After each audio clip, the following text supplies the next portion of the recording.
গণনা করিণ লেখিলে কালি কাল ভবিষ্যৎ।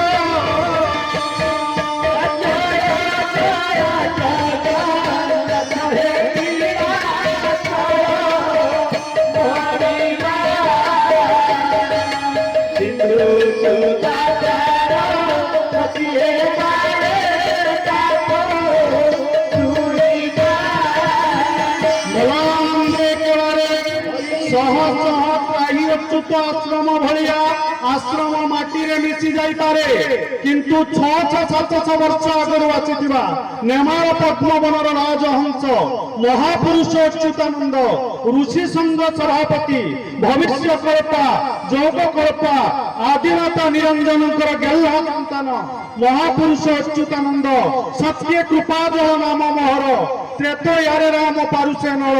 द्वापरे सुदामा सखा बोलाई कलिरे अच्युतानंद जेमुई महापुरुष अच्युतानंद ये उत्कल को जगन्नाथ आकाश रे जो पंचतारा उदय होते जो पंचसखा उदय होते नमस्ते अच्युतानंद नमस्ते जगन्नाथाय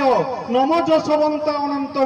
बलराम नम नम मु केवल पंचसखा मध्य अन्यतम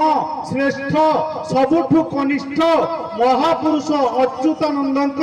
प्रचार करने उत्कलर जनमानस को आसी ना समस्ते तो सब कथा कहते पुणी महापुरुष अच्युतानंदर प्रचार कौन निरा कौन गोटे अलग प्रकार की ना महापुरुष अच्युतानंद कहते से कथा तुमको शुणा पड़ो कहले जदि महापुरुष अच्युतानंद कथा ये उत्कलवासी न शुणव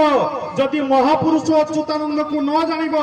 जदि महापुरुष अच्युतानंद विषय रे महाप्रभु को दर्शन करने आगु महापुरुष अच्युतानंद को प्रणाम न कर महाप्रभु को पदार बिंदरे ए जन्म नुहे कोटि जन्म साक्षात्कार महापुरुष अच्युतानंद कहते मतीर्न कृष्ण परत सत मिथ्य विपद्यते गृहव्रत नाम अदांत गभीर विशतांग पुनः पुनश्च वित चर्वणाम हे मनुष्य माने ये संसार जेते लोक आसुचंती तुम आखि एते पर्यंत जहा देखुची ताकू भी तुमको जनइबारे असमर्थ तुम आखि सब बेले देखुची नाई प्रभु आम आखि कौन देखुची ना अहनी अहनी भूतानी